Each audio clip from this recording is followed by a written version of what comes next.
ओम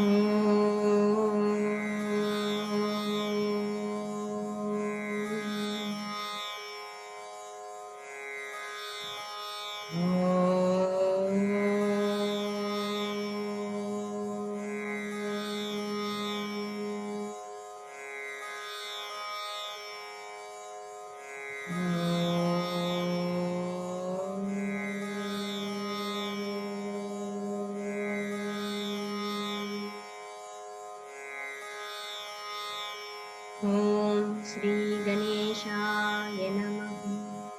ओम श्री सरस्वत्यै नमः। ओम श्री गुरुभ्यो नमः। समस्त जन कल्याणे निरतं करुणामयं नमामि चिन्मयं देवं सद्गुरुं ब्रह्मविद्वरम् सद्गुरुं ब्रह्मविद्वरम्। ॐ सहना भवतु सहनौ भुनक्तु सह वीर्यं करवावहै तेजस्विनावधीतमस्तु मा विद्विषावहै। ॐ शान्ति शान्ति शान्तिः। ॐ सदाशिवसमारम्भां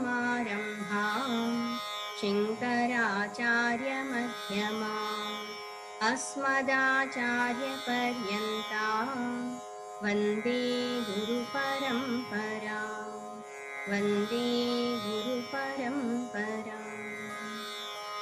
ॐ नमः शिवाय ॐ नमः शिवाय ॐ नमः शिवाय ॐ नमः शिवाय ॐ नमः शिवाय ॐ नमः शिवाय ॐ नमः शिवाय ॐ नमः शिवाय ॐ नमः शिवाय ॐ नमः शिवाय। हर नमः पार्वती पतये हर हर महादेव शंभो शंकर। तत्वबोध मंगलाचरण श्लोकम्। ॐ वासुदेवेन्द्र योगीन्द्रं नत्वा ज्ञानप्रदं गुरुं मुमुक्षूणां हितार्थाय तत्त्वबोधोऽभिधीयते तत्त्वबोधोऽभिधीयते।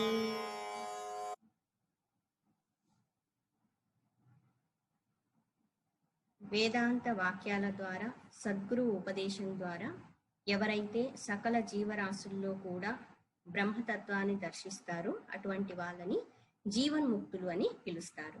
జీవన్ముక్తుడు ఎవరు అని అంటే, ఏ విధంగా అయితే అజ్ఞానంలో ఉన్నటువంటి వ్యక్తి తను ఫలానా వ్యక్తిని, ఫలానా జాతికి చెందినటువంటి వాడిని, ఫలానా కుటుంబంలో పుట్టి ఉన్నాను, నాకు ఈ క్వాలిఫికేషన్స్ అన్నటువంటి ఉన్నాయి, ధనాన్ని బట్టి కానీ, జనాన్ని బట్టి కానీ, సంపదల్ని బట్టి కానీ, ఈ విధంగా నేను ఉన్నతంగా ఉన్నాను లేదా తక్కువ స్థాయిలో ఉన్నాను అన్నటువంటి భావన ఎంత సహజంగా దృఢంగా కలిగి ఉంటాడో, నిశ్చయమైనటువంటి భావాన్ని కలిగి ఉంటాడో, నేను మనిషిని, నేను ఫలానా పని చేస్తున్నాను, ఇటువంటి భావన లేకుండా జీవభావం అన్నటువంటిది తొలగిపోయి నాహం జీవః దేహో నాహం జీవో నాహం కింటు సచ్చిదానంద స్వరూపః సర్వాంతర్యామి. నేను సచ్చిదానంద పరబ్రహ్మ స్వరూపాన్ని, అంతటా వ్యాపకమై ఉన్నటువంటి నిర్గుణ నిరాకార తత్వాన్ని, నేను చిదాకాశ స్వరూపాన్ని, అన్నింటికీ కూడా సాక్షిభూతమై ఉన్నటువంటి ఆత్మని నేను అన్నటువంటి దృఢమైన నిశ్చయం ఎవరికి ఉంటుందో, స్ట్రాంగ్ కన్విక్షన్ అన్నమాట, సహజమైనటువంటి ఎరుక కలిగి ఉంటారో అటువంటి వారిని జీవన్ముక్తుడు అని పిలుస్తారు. అజ్ఞానంలో ఉన్నటువంటి వ్యక్తికి సహజంగా నేను ఫలానా వ్యక్తిని అన్నటువంటి భావన ఉంటుంది. జీవన్ముక్తుడికి ఎల్లప్పుడూ కూడా అహం బ్రహ్మాస్మి అన్నటువంటి ఎరుక ఉంటుంది. ఈ జీవన్ముక్త స్థితిని పొందినటువంటి మహానుభావుణ్ణి ఏ విధమైనటువంటి కర్మలు బంధించవు అని చెప్తున్నారు. నిఖిల కర్మ, నిఖిల కర్మ అంటే అన్ని రకాల కర్మల యొక్క బంధనం అన్నటువంటిది తొలగిపోతుంది అంటున్నారు. బ్రహ్మైవాహమస్మీతి అపరోక్ష జ్ఞానేన నిఖిల కర్మబంధ వినిర్ముక్త స్యాత్ అని చెప్పున్నారు. అహం బ్రహ్మాస్మి అన్నటువంటి జ్ఞానం కలిగినప్పుడు అన్ని రకాల కర్మల నుండి విముక్తి కలుగుతుంది. ఇక్కడ కర్మలు అనేటప్పుడు కర్మ బంధనాల నుండి విముక్తి కలుగుతుంది అని చెప్తున్నారు. కర్మ అంటే ఏంటి, కర్మ ఫలితం ఏంటి, కర్మ మనిషిని ఏ విధంగా బంధిస్తుంది, జీవన్ముక్తునికి ఎందుకు కర్మ బంధనం ఉండదు, అసలు కర్మలు ఎన్ని రకాలుగా ఉంటాయి, ఏ విధమైన కర్మల వల్ల ఎటువంటి ఫలితాలు లభిస్తాయి, వీటికి సంబంధించినటువంటి అంశాలు చెప్పి ఉన్నారు. మనకి భగవద్గీతలో ఒక అంశం చెప్పున్నారు. నహి కశ్చిత్, ఏ ఒక్క వ్యక్తి కూడా జాతు అకర్మకృత్, ఒక్క క్షణము కూడా ఏ కర్మ చెయ్యకుండా ఏ వ్యక్తి కూడా ఉండలేరు. అంటే నిరంతరము ఏదో ఒక పని కర్మ అన్నటువంటిది చేస్తూ ఉంటారు. కర్మ చేసినప్పుడు దానికి తప్పకుండా ఫలితం అన్నటువంటిది ఉంటుంది. ఇది కర్మ సిద్ధాంతం. ఆ కర్మ ఫలితాన్ని కర్మ చేసినటువంటి వ్యక్తి అనుభవించాల్సి ఉంటుంది. అయితే కర్మ ఎవరిని బంధిస్తుంది, ఎవరిని బంధించదు, ఈ విషయాన్ని తెలుసుకోవాల్సి ఉంది. కర్మ చేసేటప్పుడు నేను చేస్తున్నాను అన్నటువంటి కర్తృత్వ భావం ఉన్నట్లయితే, సెన్స్ ఆఫ్ డూవర్షిప్, అహం కర్త అన్నటువంటి భావన ఉన్నట్లయితే, ఆ కర్మ చేసినప్పుడు వచ్చేటువంటి ఫలితంతో ఆ కర్మ చేసినటువంటి వ్యక్తికి సంబంధం అన్నటువంటిది ఉంటుంది. కర్తృత్వ భావం ఉన్నప్పుడు భోక్తృత్వం అన్నటువంటిది కూడా ఉంటుంది. నేను ఈ కర్మ చేస్తున్నాను, నాకు ఫలితం కావాలి అన్నటువంటి భావంతో కర్మ చేసినప్పుడు ఆ కర్మ ఫలితం లభించడం జరుగుతుంది. అయితే కొన్నిసార్లు పాపకర్మ చేసినప్పుడు ఆ కర్మ ఫలితం వద్దనుకుంటాడు కదా మనిషి. మరి ఎందుకు ఆ ఫలితం వస్తోంది అంటే, కర్మ చేయడం వరకే తనకు అధికారం ఉంది, ఫలితం ఎందు అధికారము లేదు. కర్మణ్యేవాధికారస్తే మా ఫలేషు కదాచన అని చెప్పున్నారు కదా. ఇక్కడ ఏంటంటే కర్మ చేసేటప్పుడే మంచి కర్మ అన్నటువంటిది చేసినప్పుడు పుణ్య ఫలితము లభిస్తుంది, లేదు పాపకర్మ చేస్తున్నారంటే పాప ఫలితం లభిస్తుంది. కానీ కర్మకి తప్పకుండా ఫలితం అన్నటువంటిది ఉంటుంది. మరి కర్మ ఏ విధంగా మనిషిని బంధిస్తూ ఉంది అంటే, అజ్ఞానంలో ఉన్నప్పుడు తానే కర్తను అని భావిస్తూ ఉన్నాడు కాబట్టి ఆ కర్తృత్వ భావం వల్ల కర్మ చేసినప్పుడు వచ్చేటువంటి ఫలితం తాను అనుభవించాల్సి ఉంటుంది. ఈ కర్మ ఫలితం అనుభవించేటప్పుడు తనకి ఏ విధమైనటువంటి చాయిస్ అన్నటువంటిది ఉండదు. నేను దీన్ని అనుభవిస్తాను, దీన్ని అనుభవించను, ఈ కర్మ ఫలితం నాకు కావాలి, ఈ కర్మ ఫలితం నాకు వద్దు అని చెప్పడానికి లేదు. అంతేకాకుండా కర్మ చేసినప్పుడు ఏ విధమైన ఫలితం కావాలి, ఎంత ఫలితం రావాలి అన్నటువంటిది కూడా తాను నిర్ణయించుకునే అవకాశము లేదు. కర్మ అన్నటువంటిది చేసిన తరువాత వచ్చేటువంటి ఫలితాన్ని అనుభవిస్తూ ఉన్నప్పుడు తనకి ఏ విధమైన స్వతంత్రత ఉండటం లేదు కాబట్టి తను కర్మ చేత బంధింపబడుతూ ఉన్నాడు. పుణ్య పాప కర్మల ఫలితాలు అనుభవించాలి అన్నప్పుడు మళ్ళీ జన్మలు అన్నటువంటివి పొందాల్సి ఉంటుంది. జన్మ అన్నటువంటిది వచ్చిన తర్వాత సుఖ దుఃఖాలు అన్నటువంటివి పుణ్య పాప కర్మల ఫలితాలు సుఖ దుఃఖాల రూపంలో వస్తాయి.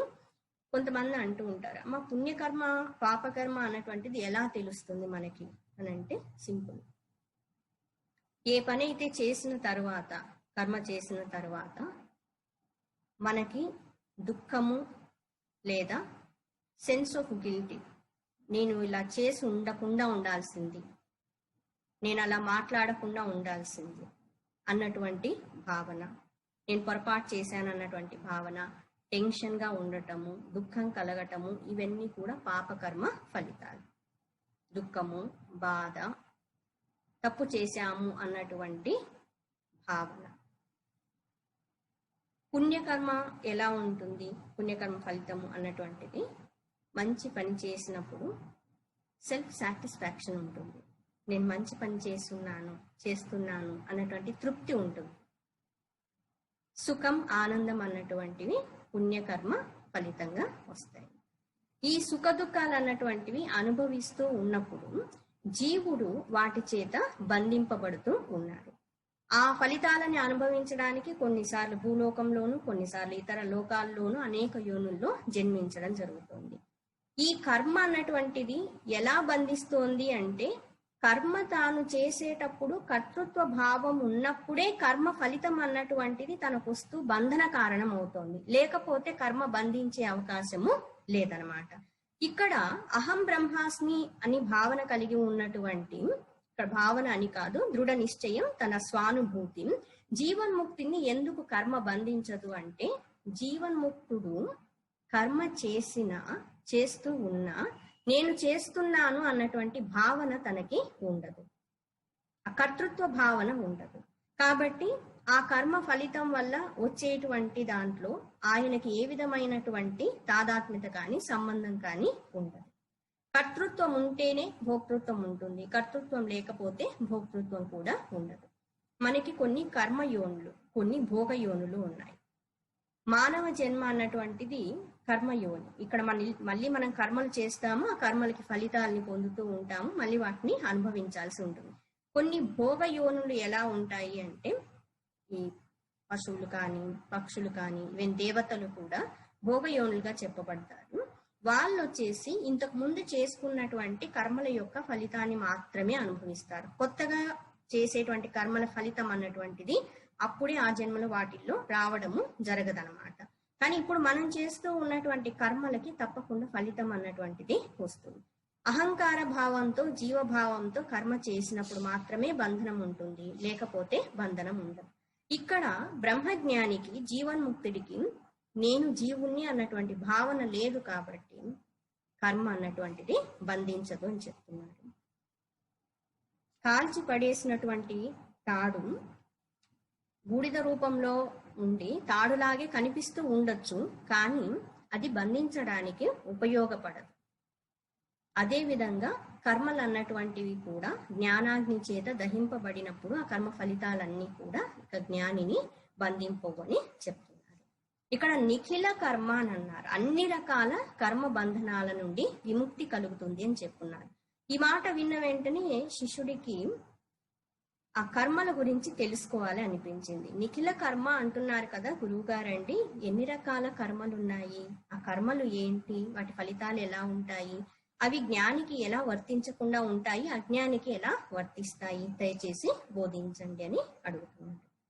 కర్మాని కతి విధాని సంతీతి చేత్ ఆగామి సంచిత ప్రారబ్ధ భేదేన త్రివిధాని సంతి. కర్మాని కతి విధాని, కర్మలు అన్నటువంటివి ఎన్ని రకాలుగా ఉంటాయి, సంతి అంటే ఉండటం, ఇది చేత్ ఈ విధంగా అడిగినట్లయితే ఆగామి మొదటిది ఆగామి కర్మలు, రెండవది సంచిత కర్మలు, మూడవది ప్రారబ్ధ. ఆగామి సంచిత ప్రారబ్ధ భేదేన త్రివిధాని సంతి, ఈ విధంగా 3 రకాల కర్మలు ఉన్నాయి అని చెప్తున్నారు. ఒక స్థాయి నుండి చూసినప్పుడు కర్మలు అన్నటువంటివి నిత్య కర్మలు, నైమిత్తిక కర్మలు, ప్రాయశ్చిత్త కర్మలు, కామ్య కర్మలు, నిషిద్ధ కర్మలు అని చెప్పబడతాయి. నిత్య, నైమిత్తిక, నిషిద్ధ, ప్రాయశ్చిత్త, కామ్య కర్మలు. రోజువారీ చేసేటువంటి పనులని నిత్య కర్మలు అని అంటారు. నైమిత్తిక కర్మలు అంటే అకేషనల్ డ్యూటీస్ అన్నమాట. పుట్టినరోజు కానీ, వివాహాది సందర్భాలు, శ్రాద్ధ కర్మలు నిర్వహించడము, అప్పుడప్పుడు చేస్తూ ఉండేటువంటివి, యజ్ఞయాగాదులు ఎప్పుడన్నా చేయటం. నిత్య కర్మల్లో వచ్చేసి గృహస్థులు పూర్వకాలం నిత్య అగ్నిహోత్రము అన్నటువంటివి చేసేవారు. బ్రహ్మచారులుగా ఉన్నటువంటి వారు రోజు కూడా సంధ్యావందనం చేయటము నిత్య కర్మలు. నిత్య కర్మలు అన్నటువంటివి వదిలిపెట్టకూడదు, నైమిత్తిక కర్మలు వదిలిపెట్టకూడదు, ఇలా చెప్పున్నారు శాస్త్రాలు. ఇక్కడ నిత్య కర్మలు, నైమిత్తిక కర్మలు కాకుండా కామ్య కర్మలు, ఏదైనా ఒక కోరికని పెట్టుకొని ఆ కోరిక తీరడం కోసము కొన్ని కర్మలు చేయటము. పుత్ర కామేష్టి యాగము, పుత్రుడు కలగాలనేసి ఆ యాగాన్ని కొందరు చేస్తారు. స్వర్గానికి వెళ్ళాలని కొంతమంది కర్మలు చేస్తూ ఉంటారు. నిషిద్ధ కర్మ, ప్రొహిబిటెడ్ యాక్షన్, ఈ కర్మ చెయ్యకూడదు అని చెప్పబడినటువంటిది. ఒకవేళ నిషిద్ధ కర్మలు చేసినట్లయితే లేదా చెయ్యవలసినటువంటి కర్మల్ని చెయ్యకుండా ఉన్నట్లయితే, తన కర్తవ్యాన్ని తాను నిర్వర్తించకుండా ఉన్నట్లయితే, ఆ కర్మలు చెయ్యకుండా ఉండటం వల్ల, నిషిద్ధ కర్మలు చేయటం వల్ల వచ్చినటువంటి పాపాన్ని తొలగించుకోవడానికి ప్రాయశ్చిత్త కర్మలు అన్నటువంటివి చేయడం జరుగుతుంది. ఇప్పుడు మనం చెప్పుకునేటువంటి కర్మలు ఏంటి అంటే ఆగామి, ప్రారబ్ధ, సంచిత కర్మలు అన్నటువంటివి. మనం నిత్య, నైమిత్తికాది కర్మలు ఏవి చేస్తూ ఉన్నా వాటి వల్ల వచ్చేటువంటి ఫలితాలు అన్నటువంటివి ఇంతకు ముందు ఉండటము, ప్రస్తుతం మనం చేసే కర్మల ఫలితాలకి భవిష్యత్తులో ఫలితాలు రావటము, ఇంతకు ముందు చేసుకున్నటువంటి వాటికి ఇప్పుడు ఆల్రెడీ వచ్చి ఈ జన్మని పొంది అనుభవించడము, కోటాను కోట్ల జన్మల్లో ఎన్నో కర్మలు చేసుంటాం, వాటి ఫలితాలన్నీ కూడా పోగు చేసుకొని ఉన్నాం. ఈ విధంగా 3 రకాలుగా కర్మల్ని విభజించడం జరిగింది. ఒక్కొక్కసారి మామిడి చెట్టు అని అన్నప్పుడు మామిడి అంటే మామిడి చెట్టు వస్తుంది, మామిడి పండు కూడా వస్తుంది కదా, రెండింటిని మామిడి అని పిలుస్తాం కదా. సో మామిడి అన్నటువంటి పదము ఉపయోగిస్తున్నాం. ఇక్కడ కర్మలు కర్మ ఫలితాలు అని అన్నప్పుడు ఏ కర్మలు చేసినప్పుడు ఏ విధమైన ఫలితాలు వస్తాయి అన్నటువంటి దాన్ని బట్టి ఇక్కడ ఆగామి, సంచిత, ప్రారబ్ధ అని చెప్పున్నారు. ఇది విన్న తర్వాత ఇంతకీ ఆగామి కర్మలు అంటే ఏంటి, సంచిత కర్మలేంటి, ప్రారబ్ధ కర్మలేంటి, ఈ కర్మలన్నీ జ్ఞానిని ఎందుకు బంధించలేవు, ఏమవుతాయి కర్మలు కర్మ ఫలితాలు, కర్మ చేస్తే తప్పకుండా ఫలితం అనుభవించాలి, ఫలితం వచ్చి తీరుతుంది అని చెప్తున్నారు కదా. మరి జ్ఞాని కర్మ చేసిన తర్వాత ఫలితాన్ని అనుభవించడా? ఇంకొక విషయం ఏంటంటే జ్ఞానం పొందిన తర్వాత, మోక్షం లభించిన తర్వాత అసలు కర్మలు చేస్తాడా? కొంతమందికి ఈ సందేహం కూడా ఉంటుంది. మోక్షం పొందిన తర్వాత ఇంకా దేహాన్ని వెంటనే వదిలేస్తారేమో అనుకునే వాళ్ళు కూడా ఉంటారు. నో, అలా కాదు. మరి దేహంలో ఉన్నా కూడా కర్మలు జరుగుతూ ఉంటాయా, ఆయన కూడా పనులు చేస్తూ ఉంటారా అంటే ఒక్కొక్కసారి బాహ్యంగా ఏమి కర్మలు చేస్తూ ఉన్నట్లు కనిపించకపోయినా ఆయన వచ్చేసి సమాధి స్థితిలో ఉండొచ్చు, లేకపోతే ఇంతకు ముందు చేస్తూ ఉన్నటువంటి సాధనలన్నీ అలాగే కొనసాగిస్తున్నట్లుగా కనిపిస్తూ ఉండొచ్చు, ఏకాంతంలో ఉండి సాధన చేసుకుంటూ ఉన్నట్లుగా ఉండొచ్చు. లేదా కొంతమంది వచ్చేసి మహాత్ములు జ్ఞానం పొందిన తర్వాత జీవన్ముక్తులై ఉన్నటువంటి వారు తాము పొందినటువంటి జ్ఞానాన్ని అందరికీ కూడా అందజేయాలి అన్నటువంటి భావనతో ఈ ప్రపంచంలోనికి వచ్చి లోక కళ్యాణం కోసం, విశ్వ కళ్యాణం కోసం అందరికీ కూడా ఈ జ్ఞానాన్ని అందజేస్తూ ఉండొచ్చు. కొన్ని సందర్భాల్లో చూసినప్పుడు వాళ్ళు మనకంటే ఇంకా యాక్టివ్ గా ఉండి కార్యకలాపాలన్నీ కూడా చేస్తూ ఉండొచ్చు. ఎవరు ఏ స్థితిలో ఉన్నా కూడా, ఏ కర్మలు చేస్తూ ఉన్నా కూడా ఆ కర్మలన్నీ కూడా ఆ జ్ఞానిని బంధించవు అని చెప్తున్నారు. ఇది ఎలా సాధ్యమవుతుంది అంటే వివరణ చెప్తూ ఉన్నారు. తర్వాత ఈ 3 రకాల కర్మలేంటి, కర్మలు ఏ విధంగా జ్ఞాని విషయంలో నశించిపోతాయి, అజ్ఞానంలో ఉన్నటువంటి వ్యక్తికి అలాగే కొనసాగుతూ ఆ కర్మల ఫలితాలు అన్నటువంటివి అజ్ఞానిని ఎలా బంధిస్తాయి అన్నటువంటిది చెప్తూ ఉన్నారు. ఇది చాలా ముఖ్యమైనటువంటి కాన్సెప్ట్ అన్నమాట. దీన్ని కరెక్ట్ గా అర్థం చేసుకోవాలి. ఎందుకంటే మన జీవితం అంతా ఈ కర్మ కాన్సెప్ట్ చుట్టూ తిరుగుతున్నట్లుగా అనిపిస్తుంది. కోరికల వల్ల కర్మలు చేస్తున్నా, కోరికలు ఎందుకు కలుగుతున్నాయి, అసలు కర్మలకి మూలం ఏంటి అంటే అజ్ఞానం. మన స్వస్వరూప జ్ఞానం తెలియకపోవటం వల్ల, అజ్ఞానం కారణంగా వాసనలు ఉండటం వల్ల కోరికలు కలుగుతూ ఉన్నాయి ఆ ఆనందం కోసం అనేసి. ఆ కోరికలు కలిగినప్పుడు వాటిని తిరిగి కర్మల రూపంలో బయట వ్యక్తం చేస్తూ ఉన్నాం. ఆ కర్మలు చేసినప్పుడు వచ్చే ఫలితంలో ఆనందం కలుగుతుంది అనేసి కర్మలు చేస్తూ ఉన్నాం. సో మూల కారణం ఏంటి కర్మలకి అంటే అజ్ఞానం. ఈ కర్మ అన్నటువంటిది అజ్ఞానానికి బిడ్డ లాంటిది అనమాట, చైల్డ్ ఆఫ్ ఇగ్నరెన్స్ అని చెప్పొచ్చు కర్మ. జ్ఞానికి అజ్ఞానం తొలగిపోతుంది కాబట్టి ఈ కర్మ బంధనం అన్నటువంటిది ఉండదు. మరి మోక్షం పొందిన తర్వాత కూడా కర్మ కొనసాగుతూ ఉంది కదా అంటే వివరణ నుండి చూద్దాం ఏమవుతుంది ఆ కర్మ ఫలితం అన్నటువంటిది. సో కర్మలకి మూల కారణము అజ్ఞానం. అజ్ఞానం తొలగిపోతే కర్మ బంధనం కూడా తొలగిపోతుంది. మొదట ఆగామి కర్మలు అంటే ఏంటి అని ప్రశ్నించినప్పుడు, జ్ఞానోత్పత్త్యనంతరం జ్ఞాని దేహ కృతం పుణ్యపాప రూపం కర్మ యదస్తి తద్ ఆగామిం ఇత్యభిధీయతే ఇతి అభిధీయతే.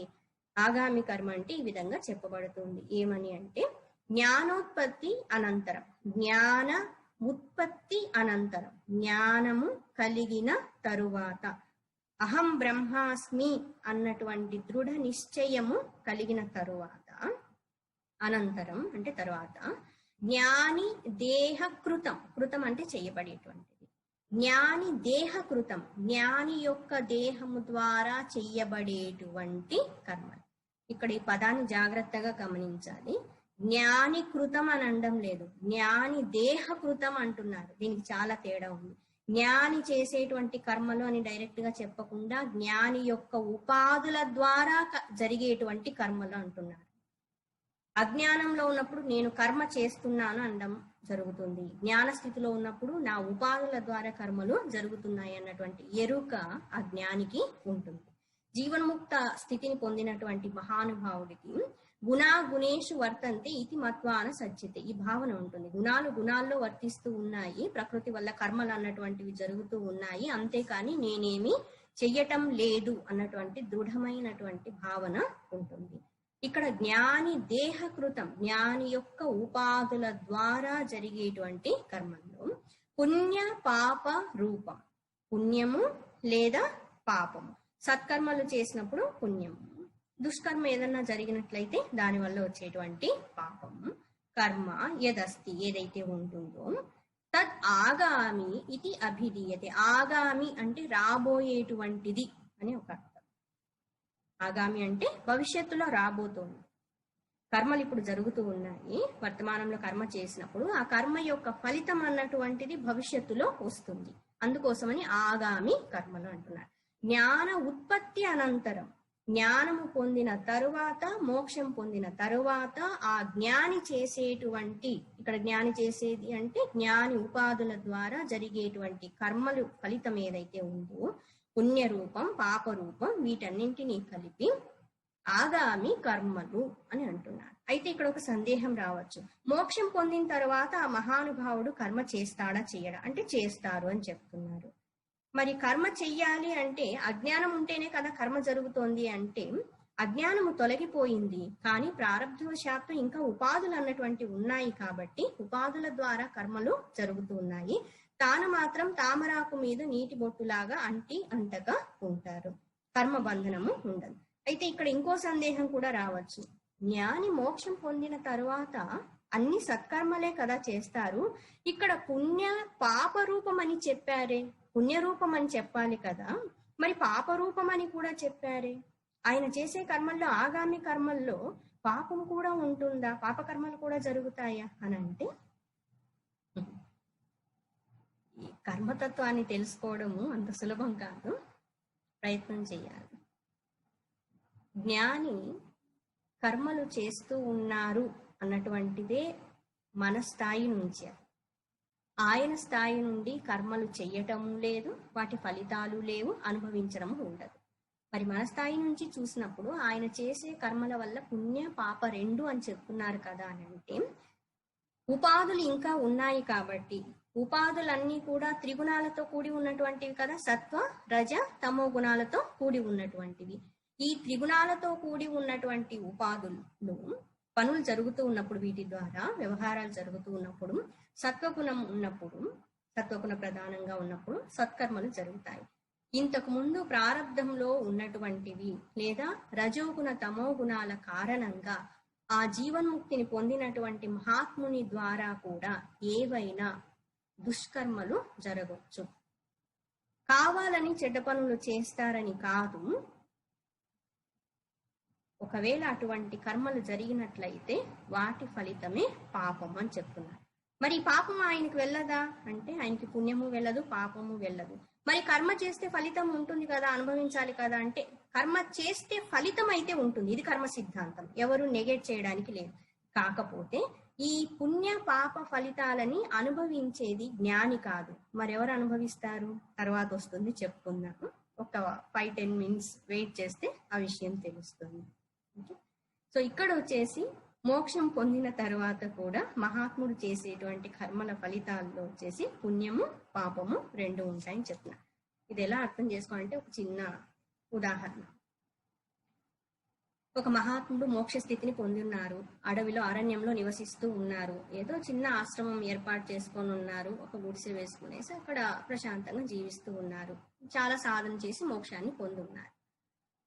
ఒక రోజు వచ్చేసి ఈ వర్షాలు ఎక్కువ పడుతూ ఇబ్బందులు ఎక్కువ కలుగుతూ ఉన్నాయి, రాత్రంతా సరిగా నిద్ర లేదు, దోమలు క్రిమికీటకాలు ఇవన్నీ కూడా ఇబ్బంది పెడుతూ ఉన్నాయి. ఆయన నిద్ర లేకపోవడం వల్ల, చికాకుగా ఉండడం వల్ల దోమలు బాగా కుడుతూ, దోమలు వచ్చేసరికి ఇలా అన్నారు, దోమ చనిపోయింది. మోక్షం పొందున్నారు కదా జ్ఞాని, దోమను చంపేశారే.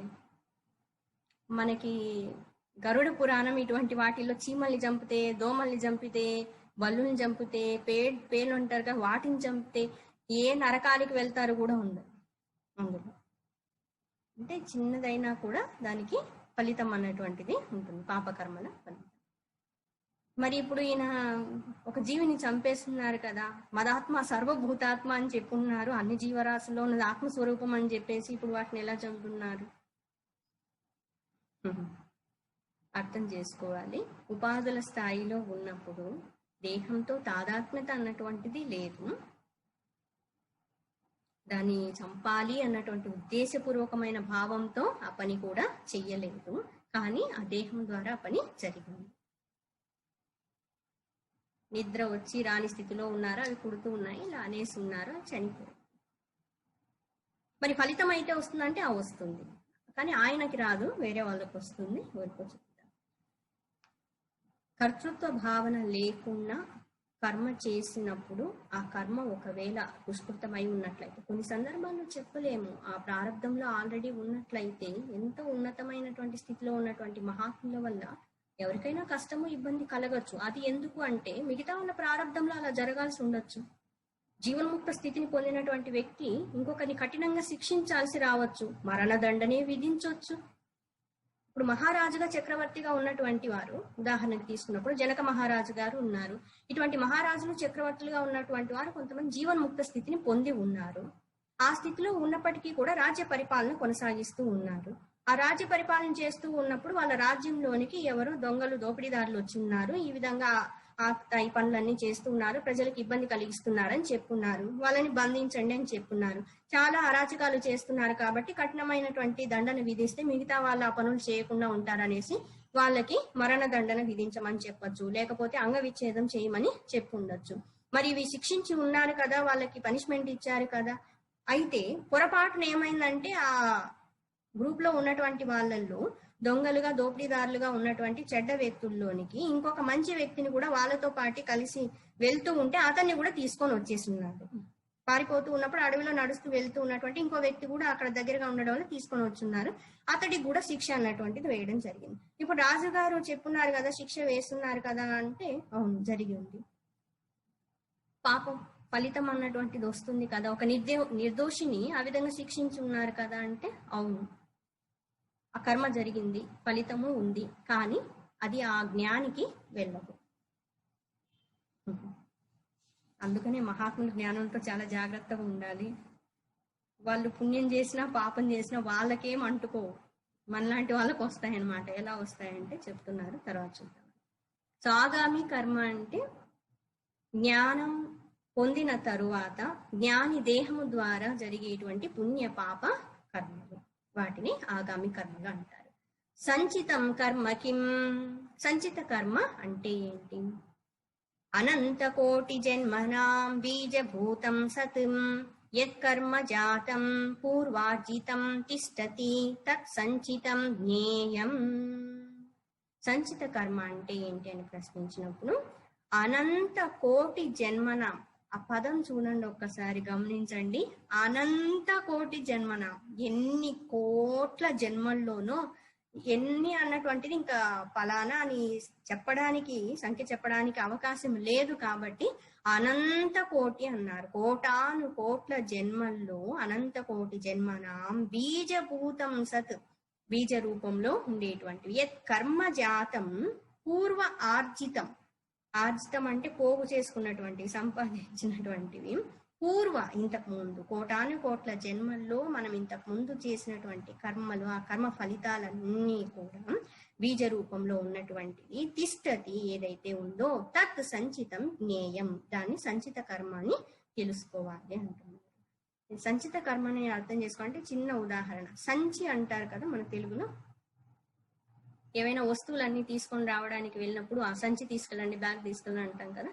సంచి తీసుకెళ్ళినప్పుడు ఏం చేస్తాం, అనేక రకాల వస్తువులన్నీ సంచిలో పోగేయడం జరుగుతుంది కదా.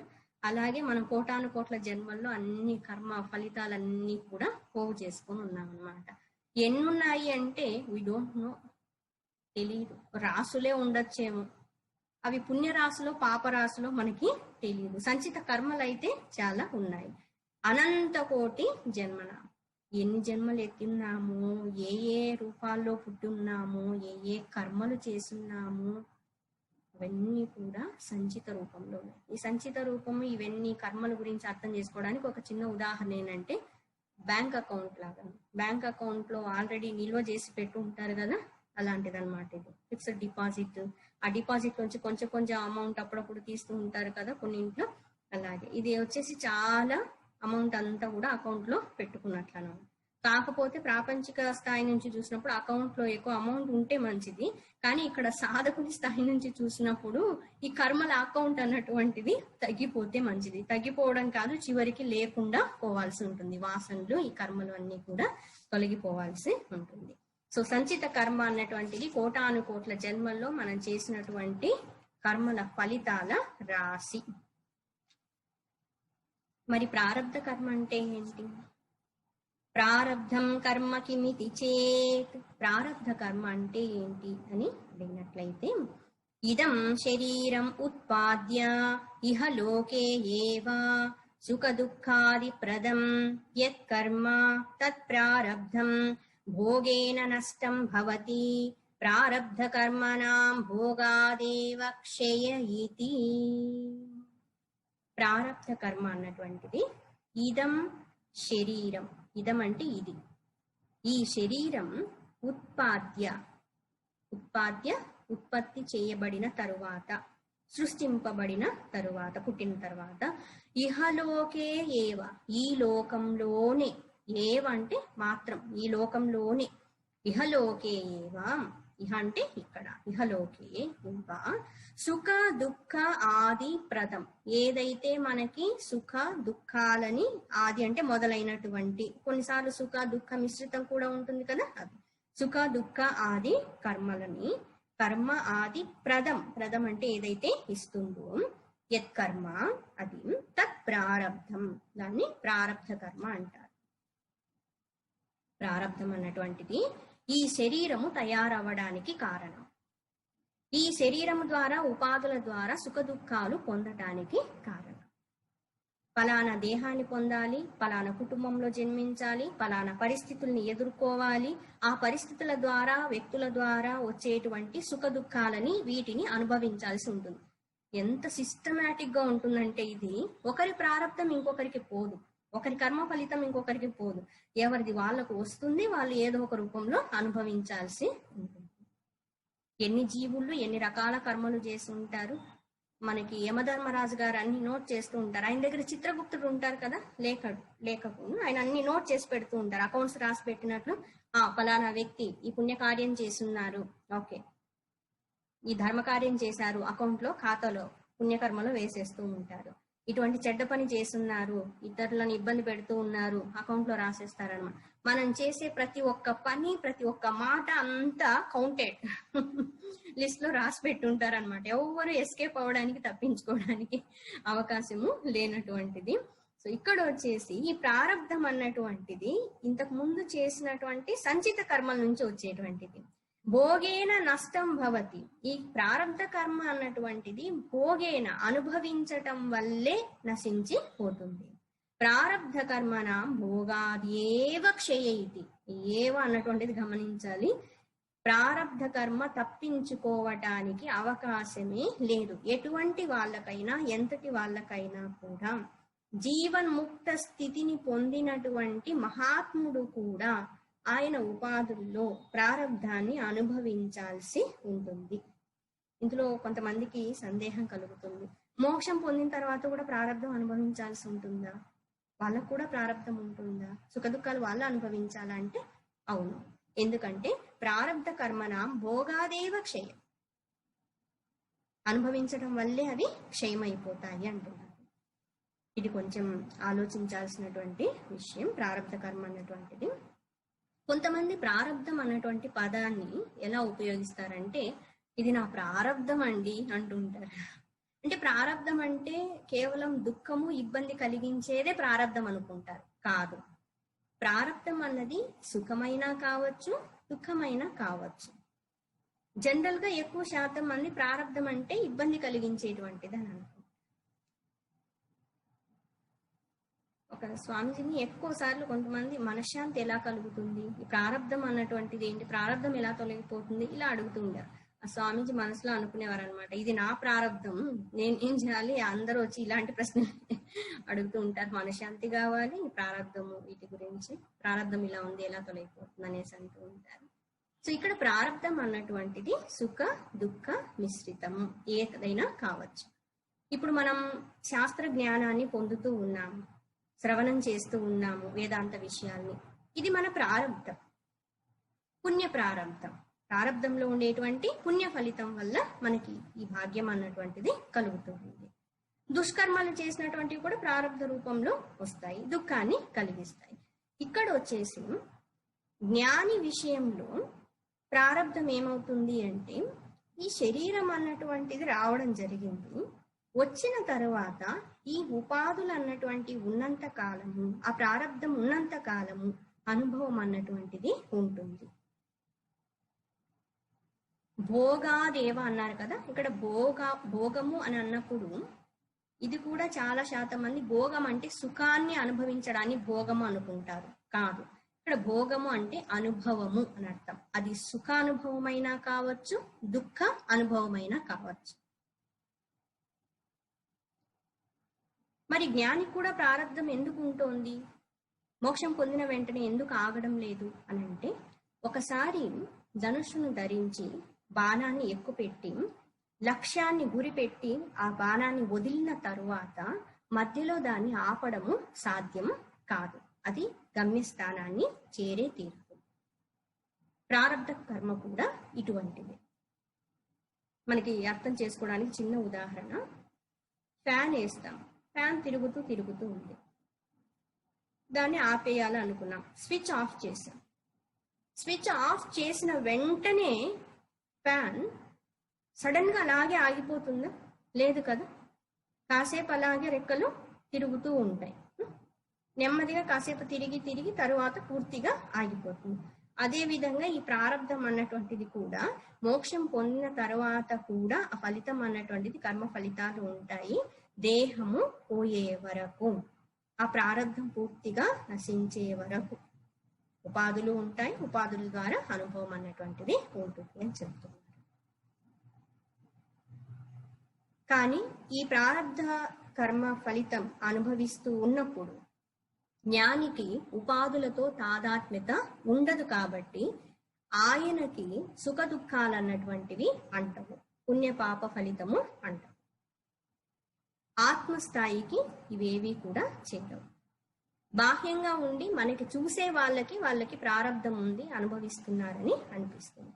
కొంతమంది చూడండి, ఎంతో ఉన్నత స్థితిలో ఉన్నటువంటి మహాత్ములు అనుకోకుండా ఈ ప్రపంచంలో అనేక కష్టాలు, బాధలు, నిందలు అన్ని పడుతూ ఉండటము, కొన్ని సందర్భాల్లో అటువంటి మహాత్ముల్ని శిక్షించి ఇబ్బంది పెట్టి చంపేయడం, ఇవన్నీ కూడా జరుగుతున్నాయి. ఎందుకంటే ఆ ప్రారంధంలో ఉంది. కొంతమంది మహాత్ములకి అనారోగ్యం కలుగుతూ ఉంటుంది, దేహం సహకరించదు. ఈవెన్ రామకృష్ణ పరమహంసుల వారికి, భగవాన్ రమణ మహర్షుల వారికి కూడా దేహం చాలా ఇబ్బంది పెట్టింది కదా, అనారోగ్యం అన్నటువంటిది కలిగింది, వ్యాధులు వచ్చి ఉన్నాయి. మరి వాళ్ళు మహాత్ములు కదా, ఎందుకు వచ్చున్నాయి వాళ్ళకంటే ప్రారంధంలో ఉంది. ఒకటి ప్రారంధం అని అన్నప్పుడు వాళ్ళ ద్వారా వచ్చినటువంటి ప్రారంధం ఒకటి, ఇంకొకటి సమిష్టి ప్రారంధము. ఈ భక్తులుగా ఉన్నటువంటి వాళ్ళు, సాధకులు, శిష్యులుగా ఉన్నటువంటి వాళ్ళందరూ కూడా ఆ మహాత్ముల్ని పూజిస్తూ ఆరాధిస్తూ ఉన్నప్పుడు వాళ్ళ మంచి ఫలితం వీళ్ళకు వస్తుంది. ఆ అంశం రాబోతుంది, చెప్పుకుందాము. వాళ్ళ యొక్క పాప ఫలితం అన్నటువంటిది తొలగించడం కోసం, వాళ్ళని సాధనలో ముందుకు తీసుకెళ్ళడం కోసం కూడా మహాత్ములు కొన్నిసార్లు కొన్ని త్యాగం చేయాల్సి ఉంటుంది. వాళ్ళల్లో ఉన్నటువంటి దుష్కర్మల ఫలితం తొలగించడం కోసం పాప ఫలితాన్ని కావాలనుకుంటే మహాత్ములు స్వీకరించి వాళ్ళ ఉపాధుల ద్వారా దాన్ని క్షయం చేయగలరు. మనం వాళ్ళకి ఏదైనా సమర్పిస్తున్నాము అంటే ఆ మహాత్ములు తప్పకుండా మనల్ని అనుగ్రహిస్తారు, దీవిస్తారు. వాళ్ళ సాధన ఫలితం అన్నటువంటిది మనకి వస్తుంది. మనలో ఉన్నటువంటి ఆ చెడు పాప ఫలితం ఏదన్నా ఉన్నట్లయితే వాళ్ళు కావాలనుకుంటే దాన్ని స్వీకరించి మనకి మంచి చేయొచ్చు. సో ఇది కూడా ఒకలాంటి ప్రారంధంగా వాళ్ళకి వెళ్ళి అది కూడా క్షయం కావడం జరుగుతుంది. అఫ్కోర్స్ వాళ్ళల్లో ఉన్నటువంటి ఇంతకు ముందు కర్మలు చేసినటువంటి ఫలితం కూడా ప్రారంధంగా వచ్చి ఉపాధులు వచ్చి ఉన్నాయి కాబట్టి అవి కూడా అనుభవించాల్సి ఉంటుందని చెప్తున్నారు. కానీ వాళ్ళ స్థాయిలో అవి అనుభవిస్తున్నాము అన్నటువంటి భావన ఉండదన్నమాట. ఇది ప్రారబ్ధ కర్మ.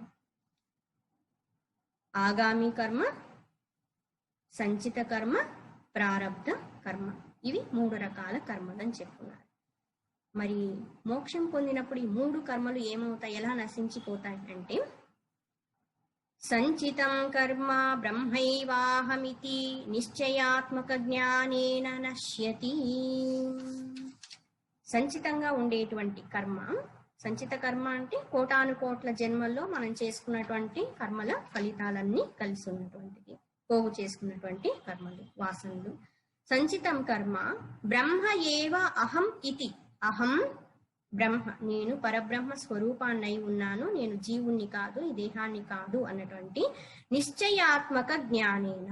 నిశ్చయం, ఈ పదం పదే పదే ఉపయోగిస్తున్న, చాలా ముఖ్యమైనది. నిశ్చయం, దృఢ నిశ్చయం అన్నమాట. ఇంకా 1% కూడా సందేహం అన్నటువంటిది లేదు. అజ్ఞానంలో ఉన్నటువంటి వ్యక్తికి నేను మనిషిని అన్నటువంటిది ఎంత సహజంగా ఉంటుందో, ఇక్కడ జ్ఞానికి నేను బ్రహ్మస్వరూపాన్ని అన్నటువంటిది సహజమైనటువంటి ఎరుక, అనుభవం. ఈ అనుభవ జ్ఞానాన్ని కలిగి ఉండటం వల్ల ఆయనకి సంచిత కర్మ అన్నటువంటిది ఉండదు. జ్ఞానేన నశ్యతి, నశించిపోతుంది అని అంటున్నారు. ఎలా నశిస్తుంది? జన్మ జన్మాంతరాల్లో కోటాను కోట్ల అనంత కోటి జన్మలు అని చెప్పున్నారు కదా, మరి అన్ని కర్మల ఫలితాలు అహం బ్రహ్మాస్మి అనేసరికి అన్ని ఎలా తొలగిపోతాయంటే, జ్ఞానాగ్ని దగ్ధం కర్మాని, జ్ఞానం అనేటువంటి అగ్ని అన్ని రకాల కర్మలు ఎన్ని రాసులున్నా కూడా కాల్చి బూడిద చేయగలుగుతుంది. అంత శక్తి ఈ జ్ఞానానికి ఉంది. మనకి వ్యావహారిక జీవితంలో చూసినప్పుడు ఒక వ్యక్తి చాలా తప్పులన్నీ చేసి ఉన్నారు, దానికి శిక్షగా అతడికి యావజ్జీవ కారాగార శిక్ష అని విధించడం జరిగింది. 25 సంవత్సరాలు జైల్లో ఉండాలి అని చెప్పినటువంటి వ్యక్తికి ఆయన అక్కడికి వెళ్ళిన తర్వాత 15 సంవత్సరాలకి చనిపోయారు. మరి శిక్ష విధించినప్పుడు 25 సంవత్సరాలని చెప్పారు కదా, ఇప్పుడు 15 సంవత్సరాలు అయిపోయింది, ఇంకో 10 సంవత్సరాలు ఉంది కదా, అది అతడు అనుభవించాలి కదా అని అంటే, అతడు అనుభవించాలనేసి చనిపోయిన తర్వాత శవాన్ని ఏం అక్కడే పెట్టి శిక్ష విధించారు కదా, లేదు లేదు నువ్వు ఇక్కడే ఉండాలని చెప్పరు కదా. ఎందుకు అంటే అసలు ఆ శిక్ష అనుభవించాల్సినటువంటి వ్యక్తి అక్కడ లేడు కాబట్టి సహజంగానే ఆ మిగతా 10 సంవత్సరాలు అన్నటువంటి శిక్ష క్యాన్సిల్ అయిపోతుంది. అదే విధంగా ఇక్కడ వచ్చేసి ఉదాహరణ తీసుకున్నానికి, ఇక్కడ జ్ఞాని విషయంలో సంచిత కర్మలు ఎన్ని ఉన్నప్పటికీ కూడా అది జీవభావం ఉన్నంత వరకే కొనసాగుతుంది. కానీ జ్ఞానికి వచ్చేసి జీవభావమే పోతుంది. జీవభావం పోయిన తర్వాత ఇంకా కర్మ ఫలితాన్ని అనుభవించేటువంటి వారు లేరు కాబట్టి సంచిత కర్మలన్నీ కూడా నశించిపోతాయి. భాగ్యం అంటే భాగ్యం. ఒక్క ఆలోచనలో మార్పు వల్ల సంచిత కర్మలన్నీ కూడా కొట్టివేయబడతాయి. ఏంటి ఆలోచనల మార్పు అంటే, అజ్ఞానంలో ఉన్నప్పుడు అహం జీవః అస్మి అనేవారు, జ్ఞానాన్ని పొందిన తర్వాత అహం బ్రహ్మాస్మి. అయితే ఇంకేముంది మా సులభం, ఇప్పటి నుంచి మేము అహం బ్రహ్మాస్మి అనేస్తాం, కర్మల ఫలితాలన్నీ పోతాయంటే అది నోటి మాట ద్వారా అనేది కాదు, అనుభవపూర్వకంగా కలగాల్సి ఉంటుంది. అప్పుడు ఈ కర్మల ఫలితాలన్నీ కూడా తొలగిపోవడం జరుగుతుంది. సో జ్ఞానం పొందినప్పుడు ఆ జ్ఞానం నిశ్చయంగా ఉండటం వల్ల సంచిత కర్మలు అన్నటువంటివి నశించిపోతాయని చెప్పుకుంటారు. ఆగామి కర్మల ఫలితం ఏమవుతుంది అంటే, ఆగామి కర్మ అపి జ్ఞానేన నశ్యతి. ఆగామి కర్మ అపి, ఆగామి కర్మలు కూడా జ్ఞానేన నశ్యతి, బ్రహ్మ జ్ఞానం వల్ల నేను బ్రహ్మస్వరూపాన్ని అని నిశ్చయ భావం కలిగి ఉండటం వల్ల నశ్యతి, ఈ కర్మలు కూడా నశించిపోతాయి. అంటే మోక్షం పొందిన తర్వాత కర్మలు చేస్తే వచ్చేటువంటి ఫలితం ఏమి ఉండదా ఆయనకి అంటే లేదు. మరి కర్మ చేస్తే ఫలితం ఉంటుంది కదా, అనుభవించాలి కదా, చెప్పున్నారు కదా అని అంటే అవును. మరి ఏమవుతుంది? ఆ కర్మ ఫలితము ఏమవుతుంది?